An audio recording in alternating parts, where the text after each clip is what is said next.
Bonjour et bienvenue dans ce nouveau GCN Show. Encore une fois, je suis tout seul parce que Max, il est où? Eh ben, vous le savez, il est sur une aventure d'ultra, la Badlands, de laquelle il va bien sûr nous ramener une belle vidéo et encore une sacrée épopée. Mais il a pris le temps avant le départ de nous envoyer un petit message. Salut Louis, bon, écoute, excuse-moi, je pourrais pas être là encore au show parce que je suis sur une course dans le sud d'Espagne. Par contre, j'ai retrouvé un copain à toi, Geoffrey, de chez Machi.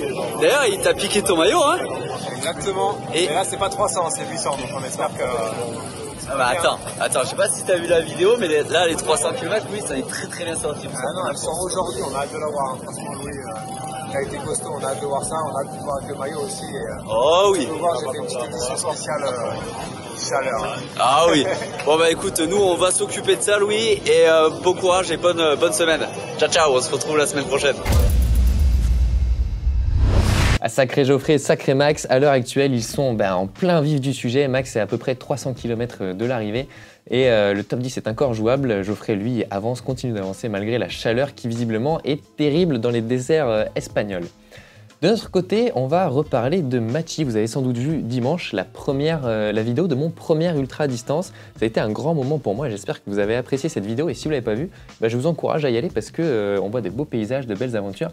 Et surtout, vous allez me voir dans un état dans lequel je suis assez rarement, fort heureusement. Pour cette aventure, j'ai eu la chance d'inaugurer, d'être le tout premier à porter sur le vélo le nouveau maillot Machi. Machi, c'est une marque française basée à Annecy, un maillot spécifique à l'ultra distance. Pourquoi? Parce qu'il dispose d'énormément de stockage et notamment d'un stockage pour la poche à eau, une poche de 2 litres isotherme qui était bien utile en ces périodes de canicule. Alors ce maillot a énormément fait parler, il est idéal dans ces périodes chaudes avec sa couleur blanche et aussi son textile extrêmement léger. C'était un atout majeur. De plus pour les périodes de stockage. Pourquoi le stockage c'est important? Parce qu'aujourd'hui l'ultra se professionnalise et devient de plus en plus serré. Max par exemple, s'il récupère 5 ou 6 km, il va doubler 3 ou 4 participants. Il y a même certains participants qui après 450 km de course se tiennent en moins d'1 km. C'est vous dire si le moindre arrêt peut faire la différence. Et ça c'est sur un format de 700-800 km comme Max les aime beaucoup. Imaginez sur des formats plus courts ou 100% route, l'importance que chaque seconde, chaque minute prend chaque année en ultra distance. Donc ce maillot, il est vraiment spécifique pour ça. C'est un maillot destiné à la haute performance puisqu'il est également aérodynamique et donc il est destiné à ceux qui veulent gagner l'ultra et ceux qui veulent optimiser à 100%, y compris pour cette discipline.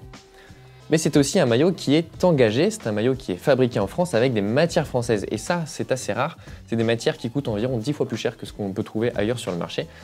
Et c'est pour ça que ce maillot est en fait un double en un. D'habitude, on achète soit un maillot engagé, éthique, un peu made in France, soit un maillot extrêmement performant. Là, on achète les deux en un et on achète également de l'équipement supplémentaire parce qu'on a vu, on voit de plus en plus les sacs d'hydratation, comme on peut voir avant dans le trail, se développer en vélo. Un sac d'hydratation, c'est très important, il y en a de différentes sortes et à tous les tarifs, y compris les tarifs extrêmement chers. Et donc ce maillot, c'est presque un 3 en 1, sac, performance et engagement. Et c'est pour ça qu'il a fait réagir parce qu'il est tout nouveau, il fait un petit peu figure d'ovni, d'amener l'ultra performance dans l'ultra distance, c'est assez rare et c'est très novateur. Il a également fait réagir pour son prix, mais ce prix, gardez bien à l'esprit qu'il comporte cet aspect engagé, performance et équipement total. Donc voilà, vous irez faire votre avis si vous voulez le voir en action. Vous pouvez voir bien sûr les stories de Machi sur Geoffrey à la Badlands, mais aussi la vidéo qu'on a fait lors de l'événement Les Géants, que j'ai fini, j'ai la preuve ici et j'en suis très fier. Mais ça pose une question, cette vidéo, parce que c'était 300 km, j'ai mis à peu près une quinzaine d'heures avec les pauses.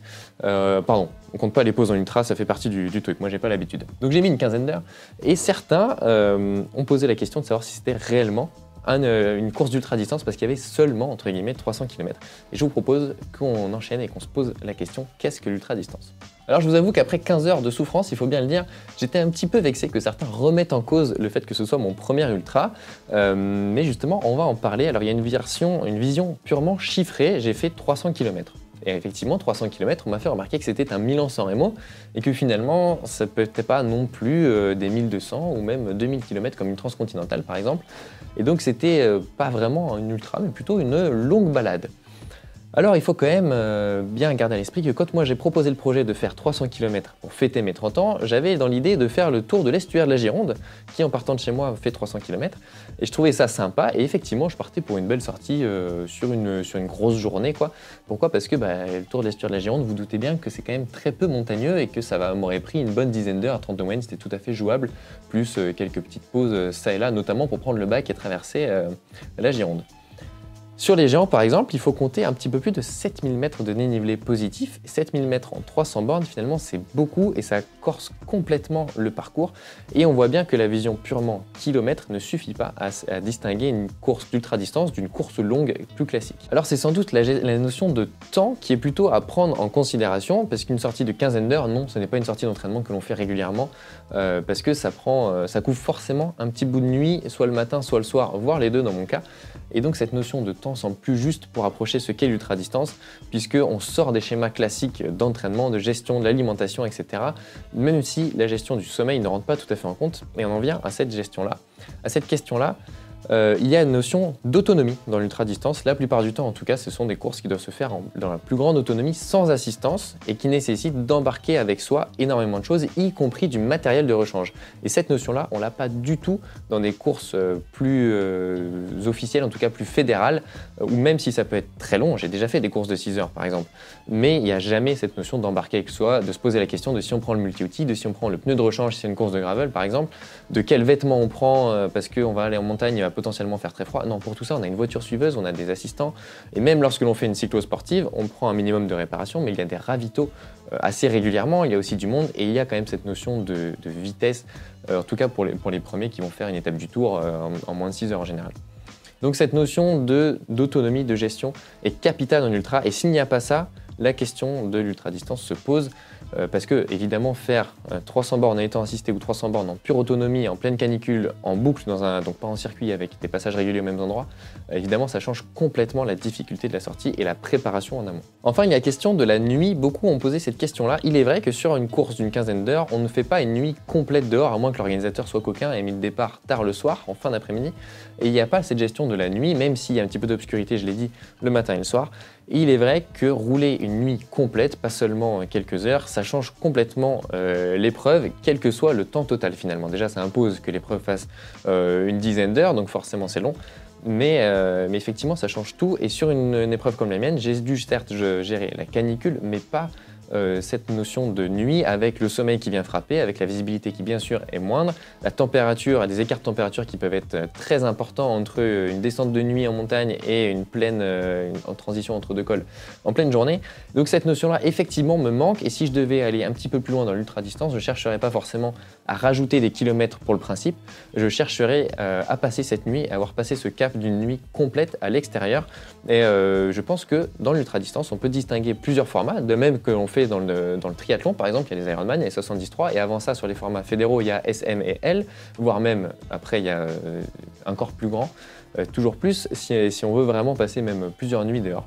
Mais il y aurait un petit peu cette notion, si on devait aller plus loin dans l'ultra, de passer la nuit dehors. Sur un format 300 km de jour, il y a une autre notion qui entre en compte, c'est celle de compétition, et c'est là d'ailleurs où le maillot Machi prend tout son sens, parce que c'est des formats qu'on pourrait presque appeler sprint pour l'ultra-distance, et qui vont se jouer à rien du tout, où il y a une notion de gestion, alors plus seulement de matériel, de gestion de l'alimentation sur du long terme, et de la récupération sur du long terme, mais une notion de vitesse, si on veut en tout cas terminer dans les temps et si on veut remporter cette compétition et faire le meilleur temps connu, il y a cette notion de vitesse, il va falloir trouver un compromis avec son matériel notamment pour continuer d'aller vite malgré les impératifs, les équipements obligatoires et surtout obligatoires par l'événement mais aussi pour pouvoir faire face à tout en totale autonomie, on l'a dit. Et donc ces différents formats, très différents d'une transcontinentale qui se déroule sur plusieurs jours par exemple, font pour moi partie de l'ultra-distance, d'une grande famille qu'est l'ultra-distance qui finalement regroupe quasiment toutes les épreuves qui ne sont pas sanctionnées par une fédération parce qu'une des caractéristiques de l'ultra-distance, comme on peut le voir avec l'ultra-trail par exemple, c'est qu'il n'y a pas une fédération avec des groupes professionnels, avec des championnats du monde officiels, etc. Mais c'est des événements qui ne sont pas officiellement des courses, puisque pour faire des courses, il faut le noter à la préfecture, il faudrait mettre des signaleurs à tous les carrefours, etc., ce qui est évidemment impossible sur telle distance. Donc il y a aussi cette notion d'événement plus que de compétition, où chacun vit l'événement qu'il le souhaite, parce que si on repart sur quelque chose d'assez chiffré, lorsque moi j'ai fini mon ultra en une quinzaine d'heures, ce qui représente plutôt le haut du tableau, mais loin des premiers qui ont fini en moins de 13 heures, il y en a qui étaient à peine à mi-course. Et oui, il faut bien garder à l'esprit quand on dit à quelqu'un est-ce que 300 bornes c'est l'ultra, il faut bien se poser la question de savoir combien de temps il va le mettre et qu'est-ce que ça représente pour lui, parce que oui, pour moi 300 bornes c'était de loin ma plus grande sortie en kilomètres, en heures et en dénivelé. Et donc pour moi c'était l'ultra distance, pour Max c'est un échauffement. Et donc il y a bien cette notion de chacun vit son événement comme il veut, comme il peut également, Et ce qui est un ultra pour l'un n'est pas forcément un ultra pour l'autre finalement. Et donc il faut garder ça, cette notion de respect et d'individualité pour chacun. Les objectifs sont différents, certains veulent simplement finir, là où d'autres veulent remporter l'épreuve le plus vite possible, battre un record, ce qu'on appelle le FKT, le Fastest No Time en ultra distance et dans tout ce qui est un petit peu inofficiel comme ça. Voilà, dans tous les cas, ce qui est sûr, c'est qu'avec Max, on vous a proposé plein de formats différents, que ce soit des formats de vidéo, des formats d'épreuves, vous retrouvez tout bien sûr sur la chaîne. Les derniers en date, les géants pour moi, et Max arrive bientôt avec la Badlands dans ses sacoches. Pour filmer tout ça, vous le savez, on utilise souvent les caméras Insta360 qui nous permettent une belle immersion, de vous présenter à la fois les paysages, mais aussi notre aventure et de le faire en temps réel et surtout extrêmement rapidement. Il suffit de sortir la caméra et de l'allumer. Et ça, c'est quand même un atout majeur qui vous plaît énormément d'avoir ces réactions à chaud. Et pour que vous aussi, vous puissiez profiter de ces avantages et partager vos aventures ou les filmer pour vous et garder en souvenir, on vous propose un jeu concours. Et oui, parce qu'on fait croquer à GCN, on vous fait partager nos équipements. Un jeu concours Insta360 avec la toute nouvelle Insta360 Go Ultra, qui est en fait une petite caméra qui peut être très légère, qui peut se clipser et s'aimanter directement sur un maillot par exemple, qui peut être utile également si on veut présenter des tutos mécaniques ou quelque chose qu'on est en train de faire avec ses mains, et qui peut aussi venir se mettre dans un corps un petit peu plus gros pour servir, comme on peut connaître, d'action cam embarquée un petit peu plus conséquente avec des fixations sur le cintre ou autre, avec des fixations universelles. Et d'ailleurs, on vous propose de gagner l'Insta Go Ultra avec le pack Cycling pour que vous puissiez la mettre sur votre tige de selle ou sur votre support de compteur ou sur votre support de potence ou votre cintre par exemple. Alors pour gagner, vous avez du 2 au 12 septembre pour participer au concours et pour ça, il va falloir répondre à la question suivante. Quel est le poids du corps de la Insta Go Ultra? On parle bien du corps de la petite caméra qui vient se clipser là, je vous l'ai dit, c'est extrêmement léger. Si vous voulez avoir l'info, bien sûr, je vous encourage à aller voir le site internet de la marque et à répondre en commentaire et à participer au jeu concours. Il faut être résident européen et vous avez jusqu'au 12 septembre à 10 h pour répondre à la question. Allez, on passe aux actualités du cyclisme et on rebascule sur un petit peu plus de professionnels puisqu'on a une mauvaise nouvelle. L'équipe Ceratizit, une équipe World Tour féminine, va s'arrêter à la fin de l'année. C'est assez inquiétant puisqu'on a aussi Arkea qui n'a toujours pas trouvé de repreneur, en tout cas ce n'est pas annoncé. Donc potentiellement ça va faire plusieurs équipes qui s'arrêtent dans le cyclisme féminin et masculin. Et ça c'est jamais une bonne nouvelle, ça fait beaucoup de coureurs sur le marché et forcément tout le monde ne retrouve pas de place. Autre mauvaise nouvelle malheureusement, l'ancien vainqueur du Tour de France Christopher Froome a été percuté à l'entraînement cette semaine et a dû être hospitalisé. Ses jours ne sont pas en danger mais ça marque une fin de saison et probablement de carrière très difficile dans la douleur pour Chris Froome qui avait déjà connu une très grosse chute lors du Dauphiné. Allez, côté transfert, on vous disait la semaine dernière que c'était assez calme, il y a eu quelques accélérations cette semaine. Filippo Zana va rejoindre la Soudal Quick-Step qui continue de se renforcer, notamment sur un fond assez punchy et assez classique. Dans le même ordre d'idée, on a Tish Benoît qui quitte la Visma Lease Bike, pourtant pièce maîtresse de la formation néerlandaise, pour aller à la Decathlon CMA CGM en 2026. La Decathlon CMA CGM pour l'an prochain annonçait énormément de départs et beaucoup de renouvellements, mais était assez timide, avec fait peu d'annonces sur les arrivées. Donc c'est une première arrivée qui semble destiner le groupe plutôt vers un format classique, alors qu'ils avaient annoncé vouloir encadrer Paul Sexas dans la quête d'un Tour de France. Donc voilà, à voir ce que l'avenir nous réserve de ce côté-là. On a Franziska Kor, la championne d'Allemagne, qui va rejoindre la FDJ Suez l'an prochain, alors que Loes Adegues, la hollandaise, elle quitte l'équipe pour aller rejoindre la Lidl Trek. Notre champion de France va lui rejoindre Ineos Grenadier. J'espère qu'ils vont respecter notre maillot parce qu'on sait que les grosses formations parfois ont un peu de mal avec les champions nationaux et préfèrent mettre leur sponsor plutôt que les couleurs du pays. Mais en tout cas, c'est très prometteur pour Dorian, voir ce qu'il va donner à l'étranger. Dans le même ordre d'idée, on a King Kung, Stéphane Kung, le Suisse, qui quitte la Groupama FDJ pour rejoindre la Tudor Pro Cycling qui se renforce également l'an prochain, l'équipe suisse. Et c'est logique d'avoir le meilleur coureur suisse, le meilleur rouleur suisse dans cette équipe qui a été très prometteuse à Paris-Roubaix avec 3 top 10. En rajoutant Kim Kung, ça va faire une équipe sérieuse pour les classiques flandriennes. Côté résultats maintenant, il y a eu du mouvement ce week-end, il y a des belles courses. On a eu la Bretagne Classique West France remportée par Arnaud Delis avec un sprint splendide face à face au coude à coude avec Olaf Kusch de la team Visma Lease Bike, arbitré par Emilien Jagnère de la team Total Energy qui fait une superbe saison et qui vient se mettre entre les deux champions pour récolter une très très belle deuxième place. Chez les femmes, la classique Lorient Agglomération, c'est la même mais un nom différent, a vu la 3e victoire de suite de Mischa Bredevold après une course assez folle, la 2e place de Marianne Vos, qui a débordé avant de se refaire doubler. C'était un très beau sprint, j'encourage à aller le voir. Et la belle place de Elin Janssen de la Volker Wessel pour compléter ce podium. Vous le savez, c'est également la Vuelta a España qui sert souvent à David Gaudu à redorer sa saison et il l'a fait avec brio puisqu'il a remporté une étape avant de porter le maillot de leader qu'il a malheureusement perdu au terme du contre-la-montre par équipe. Et alors ce que l'on peut voir sur cette Vuelta, c'est un Ayuso qui fait du Ayuso, c'est-à-dire qui fait un peu la tête. Il a gagné une splendide étape où il est parti d'entrée de jeu, il a fait les 25 bornes tout seul avant d'être dans l'échappée et puis de ressortir tout seul et d'aller gagner. Le lendemain, il se relevait sans donner le moindre coup de main à son leader qui en aurait pourtant bien besoin. Bon, c'est comme ça, pas de surprise avec l'Espagnol qui a annoncé qu'il ne jouerait pas le classement général. Il n'aide toujours pas les copains, on verra ce que ça donne au championnat du monde qu'il a dit qu'il préparait pour le remporter. On a vu Jonas Vingegaard assumer son statut de favori avec déjà 2 victoires d'étape et notamment une victoire d'étape au sommet de l'Estación de Esquí des Valcasaray où on attendait finalement un sprint en petit comité, mais il attaquait dès le pied les forts pourcentages pour s'imposer en solitaire et creuser un petit peu l'écart qui était jusque-là assez faible. Et Thorsten Stren, le Norvégien de la Bahrain Victorious, conserve le maillot rouge, bien aidé par les coéquipiers de Jonas Vingegaard. Et oui, c'est assez surprenant, mais la Visma Leaseback ne veut vraiment pas de ce maillot, il cherche à s'en débarrasser à chaque fois qu'il le récupère, et de façon à aider le Norvégien à garder sa tunique de leader.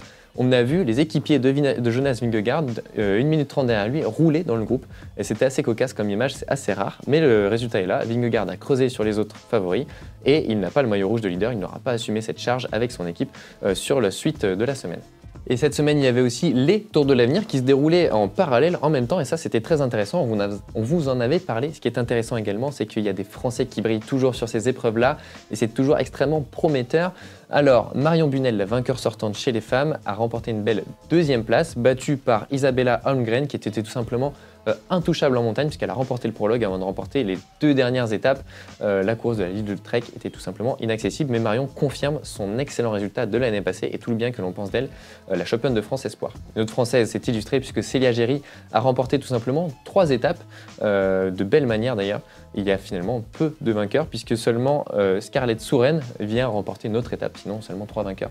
Sur l'ensemble de ce Tour de l'Avenir et de très belles performances des Françaises donc, mais également des Français puisque Nicolas Delcombe a longtemps porté le maillot de leader avant de le céder le dernier jour à Paul Sexas qui lui va remporter le dernier contre-la-montre après avoir remporté le prologue. Une édition extrêmement serrée remportée par le Français puisque les 5 premiers se tiennent en seulement 1 minute 20 après plus d'une semaine de course et de très haute montagne.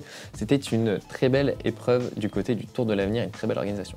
Voilà pour les actualités, débats et news de la semaine. Et vous le savez, tous les mercredis, vous avez rendez-vous au GCN Club Ride sur Zwift à 19h30.